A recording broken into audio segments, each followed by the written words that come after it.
ప్రతి క్షేత్రానికి ఒక క్షేత్ర పాలకుడు ఉంటాడు. మనకి తిరుమల క్షేత్రానికి పరమేశ్వరుడు క్షేత్రపాలకుడు, శివుడు అనమాట. అదే శివకేశవుల బంధం అనేది మనకి అదే తెలుస్తుంది అక్కడ. అసలు ప్రపంచంలో మైత్రి అంటే శివకేశవులదే అంటారు. ఇద్దరూ ఒకే దానికి రెండు రూపాయలలాగా మనకి. ఆ పరమేశ్వరుడు ఒకానొక కాలంలో ఒక శిల, క్షేత్రపాలక శిల అనేవాడు. ఆ శిల రూపంలో ఆలయంలో ఉండేవాడు ఆయన. ఇంత పెద్ద రాయి అనమాట, ఇంత పెద్ద రాయి లాగా శిల రూపంలో ఉండేది. ఆ రాత్రి వేళ ఆలయం అంతా మూసిన తర్వాత ఈ అర్చకులు క్లోజ్ చేసిన తర్వాత ఆ కీస్ తీసుకుని ఆ బీగాలు అనేవాళ్ళు కదా, దీని మీద పెట్టి వెళ్ళేవాళ్ళు. ఈ పెట్టేసి వెళ్తే తలుపులు వేసిన తర్వాత ఈ క్షేత్రపాలక శిల లోపల ఉండే ఆలయంలో ఉన్న స్వామి నిధుల్ని అన్ని కాపాడుతూ చుట్టూతో తిరిగేది రాత్రి. అది వీళ్ళు తెలిసే తిరుగుతున్నట్టు ప్రతి నిత్యం తిరుగుతుంటుంది. సో ఒక రోజు ఏంటంటే ఎప్పుడో కాలంలో ఒక రోజున వీళ్ళు పొరపాటు తలుపులు వేసేటప్పటికి ఒక చిన్న పిల్లవాడు ఆలయంలో ఉండిపోతాడు, చూసుకోరు. ఆ రోజుల్లో ఎట్లా ఉండేదంటే అసలు మనం ఇప్పుడు నమ్మలేము. దర్శనానికి వెళ్ళి లోపల ఆ మండపంలోనే కూర్చునేవాళ్ళ, ఆడుకుంటూ అక్కడే కూర్చునేవాళ్ళ పిల్లలు కూడా. అలా ఉండేది. అసలు మా ద్వారా నుంచి వెళ్ళిపోయేవాళ్ళు అందరూ. ఈ క్యూ లైన్లు ఇవేమీ కూడా లేవు. ఆల్మోస్ట్ మొదట్లో 1930-40 దాకా కూడా మా ద్వారా నుంచి వెళ్ళటమే అందరూ వెళ్ళిన తర్వాత. ఓకే, అప్పుడు ఈ చూసుకోకుండా ఒక పెళ్లి బృందంలో వచ్చిన వాళ్ళు అందరూ వచ్చేస్తారు. ఈ పిల్లవాడు వాళ్ళ కబుర్లో కూడా వాళ్ళు వెళ్ళిపోతారు. ఈ పిల్లవాడు లోపల ఉండిపోతాడు. లోపల ఉండిపోయి పాపం ఈ క్షేత్రపాలక ఉండిపోయి ఎక్కడ పడుకుండిపోతాడు పాపం. సో ఈ క్షేత్రపాలక రాత్రి ఇట్లా తిరుగుతూ ఉన్నప్పుడు పాపం అతను కాళ్ళ మీద వెళ్తుంది. సో ఉదయం లేచి చూసేటప్పటికి ఈ పిల్లవాడు కాళ్ళంతా ఇలా రక్తం పడుతూ ఉంటాడు అనమాట. అక్కడితో అప్పుడు ఆలయ అధికారులు అర్చకులు అనుకుంటారు ఇక్కడి నుంచి మనం ఈ క్షేత్రపాలక మారుద్దామని అది తీసుకెళ్లి దాని అక్కడి నుంచి గోగర్భం డ్యామ్ దగ్గరికి మార్చారు. ఇప్పుడు అక్కడ ఉంటుంది. అక్కడ ఇప్పటికీ మహాశివరాత్రి రోజు వెళ్ళి అక్కడ అభిషేకం చేస్తారు. ఇక్కడి నుంచి వెళ్ళి అందరూ కూడా తిరుమల ఆలయం నుంచి. అలాగా ఎన్ని ఎన్ని విశిష్టతలో తిరుమల ఆలయానికి చెప్పుకోవచ్చు. ఎంత పవిత్రమైన క్షేత్రం. అందుకని నేను కొంతమంది చెప్తుంటాను, క్షేత్రపాలకుడు శివుడు కాబట్టి నాయనా మీరు తిరుమల వెళదామని సంకల్పించినప్పుడు ఒక్కసారి ఆ పరమేశ్వరుడికి కూడా నమస్కారం పెట్టుకుని, నాయనా తిరుమల క్షేత్రానికి వస్తున్నావు, నీ ఆజ్ఞ కూడా మాకు ఇవ్వు, నీ స్నేహితుడిని దర్శించుకోవడానికే వస్తున్నాం మేము, సో కాబట్టి కాస్త మాకు అనుజ్ఞ అంటే మన యాత్ర అప్పుడు చాలా విజయవంతంగా పూర్తవుతుంది. ఎటువంటి అడ్డంకులు లేకుండా పూర్తవుతుంది. ఎందుకంటే నేను చూస్తుంటాను చాలామంది చాలాసార్లు కొండ మీదకి వెళ్ళి కూడా ఏదో అవాంతర కారణం వచ్చి దర్శనం అవ్వకుండా వచ్చేసిన వాళ్ళని కూడా చూస్తుంటాం మనం. వెళ్ళిన తర్వాత ఏదో అడ్డం రావటం, ఏదో వార్త వినటం, బయట గోపురానికి నమస్కారం పెట్టుకుని వచ్చేస్తారు. ఏ అవంతరం మనిషి జీవితాల్లో ఎప్పుడు ఏ క్షణం ఏ అవంతరం వస్తుంది అన్నది ఎవరికి తెలియదు. మనకి ఈ నెక్స్ట్ క్షణం ఏమిటండి. అందుని ముందు మనం తిరుమల యాత్రకు వెళ్ళేటప్పుడే పరమేశ్వరుడికి కూడా నమస్కారం పెట్టుకుని, ఆయన నువ్వే క్షేత్రపాలకుడివి, మేము కాస్త మా ప్రయాణం సుఖంగా చూడని చెప్పి స్వామివారికి ఎలాగ నమస్కారం పెడతాం.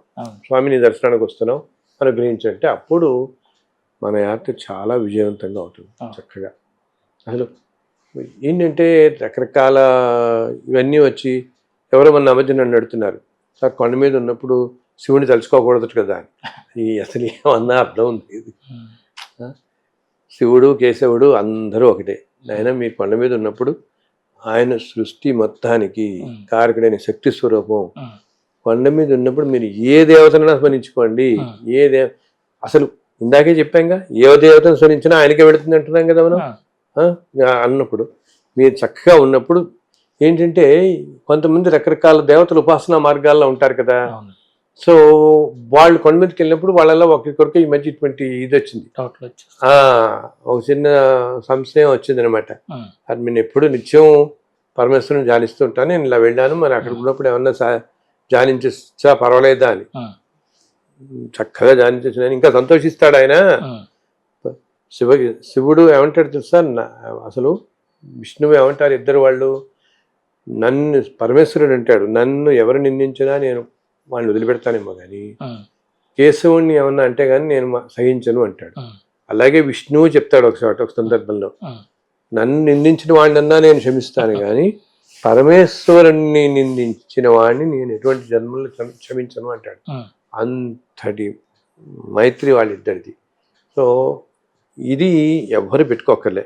మీరు పరమేశ్వరుని ఇంతగా ఆరాధించే వాళ్ళైనా చక్కగా వెళ్ళినప్పుడు మీరు చక్కగా మీ ఆరాధన మీరు చేసుకోవచ్చు, స్వామి ఉంటారు, మీరు ఆరాధన మీరు చేసుకోవచ్చు, ఏమీ తప్పలేదు అలా ఆలోచించడంలో. అసలు ఎవరు ఏ పరంపరలో ఉన్నా కూడా స్వామిని దర్శించుకోవచ్చు. ఎందుకంటే ఇందా చెప్పినట్టు అన్నిటికీ అతీతమైన శక్తి ఆ రూపంలో ఉంది. మనకి ఏంటంటే ఏదో ఒక రూపం అనే నిర్ధారణ లేకపోతే మనకి సామాన్య మానవులకి ఆ గురి కుదరదు. కాబట్టి మనం ఇలా విష్ణువు అని కొలుస్తూ పోతున్నాం. కానీ విష్ణువు అయినా, శివుడైనా, సుబ్రహ్మణ్యేశ్వరుడు అయినా, అమ్మవారైనా, బ్రహ్మదేవుడైనా అన్ని దేవతలు అందులోనే కొలువున్నటువంటి అత్యద్భుత మూల రూపం, మూల శక్తే అక్కడున్న ఆ వెంకటేశ్వరుడు. అందులో ఇటు వెంకట ఉంది, ఇటు ఈశ్వరనామం కూడా ఉంది కదా దాంట్లో. సో పరమేశ్వరుడు అంటేనే అన్నిటికీ అత్యంత ఈ సృష్టి మొత్తానికి శక్తి. అసలు కొంతమంది నాకు చెప్తుంటారు, ఈ మధ్య కూడా నాకు ఎవరో అరుణాచల్ నుంచి వచ్చింది ఒకళ్ళు, వాళ్ళు చెప్పారు, స్వామి మేము ఎప్పుడు వెళ్ళినా మాకు అక్కడ సుబ్రహ్మణ్య స్వామి కనిపిస్తాడు అంటున్నాడు. ఇప్పటికీ దర్శనానికి వెళ్తే సరే వెంకటేశ్వర నమస్కారం పెట్టుకుంటాం మేము, అలా క్యూలో వెళ్ళి అక్కడికి వెళ్ళగానే నాకు అక్కడ సుబ్రహ్మణ్య స్వామి కనిపిస్తాడంటే ఎదురుకుండా అంటారు. శివుడు కనపడ్డాడని చెప్తున్న వాళ్ళు ఉన్నారు, అమ్మవారు కనపడుతున్న వాళ్ళని చెప్పిన వాళ్ళు. అసలు కనపడుతున్నారని చెప్పటం ఒకటి, ఈ రోజుకి తిరుమల ఆలయంలో ఉన్నది శక్తి స్వరూపమే అని ఉపాసిస్తున్న వారు కూడా ఉన్నారు. ఆ శక్తిని శక్తి స్వరూపంగా ఉపాసిస్తూ నిత్యం దర్శనానికి వెళ్ళి ఉపాసిస్తున్న వాళ్ళు ఉన్నారు. సో ఎవరు ఏ రూపంలో చేసినా, ఉపాసించినా, కొలిచినా అన్నీ ఆయన అనుగ్రహిస్తాడు. చక్కగా మనం ఇందాక చెప్పినట్టు నిర్మలమైన భక్తి. అంతేగాని ఇటువంటి సంకుచిత భావాలు పోకుండా, లేని ఏ సంశయం పెట్టుకోకుండా చక్కగా ఉండండి. మీరు వెళ్ళి ఉన్నంతసేపు ఆ స్వామిని స్మరిస్తూ నువ్వు ఉన్నావునైనా చూసుకుంటావు. అలాగే ఎక్కడున్నా కూడా ఆయన అంతర్యామి అంటాము మనం. ఇవన్నీ మనం ఊరికనే నేను అందరూ చెప్తా, బాబు మీ ఊరిని వినటం కాదు. అవునండి భగవంతుడు అన్ని వేళలా ఉన్నాడు, అన్ని చోట్ల ఉన్నాడు, అన్ని ప్రదేశాల్లో ఉన్నాడు, అన్ని వింటుంటాం, కరెక్టేనండి అంటాడు. కరెక్టేనండి అనటం కాదు, అది అనుభవంలో కూడా మనం తెచ్చుకోవాలి. అది ఎప్పుడైతే పూర్తిగా అనుభవంగా నమ్ముతామో ఆయన ఉన్నాడని మనకి ఉనికి తెలుస్తూనే ఉంటుంది. ప్రతి క్షణం మనకు తెలుస్తుంది. ఉదయం నుంచి రాత్రి దాకా భగవంతుడి ఉనికి తెలియని జీవితాలు జరగవు మనుషుల్లో. ఏంటంటే మన ఈ మాయ కప్పేయడంతో మనం గ్రహించలేము. ఎప్పుడైనా ఒక్కోసారి అనుకుంటాం కదా, అమ్మో ఇది బాగా జరిగింది, ఇది ఏదో బయట రోడ్డు మీద వెళ్ళిపోతే కౌకు ఏదో యాక్సిడెంట్ మిస్ అయితే అమ్మ భగవంతుడు కాపాడాడు మన ఆ క్షణంలో, ఒక్క స్ప్లిట్ సెకండ్లో నేను బయటపడ్డాను అంటుంటాం. ఎలా బయటపడ్డా? భగవంతుడు ఉండబట్టే కదా నేను కాపాడబెట్టాడు. ఆయన అన్ని వేళలందు అన్ని ప్రదేశాల్లోనూ ఉంటాడు.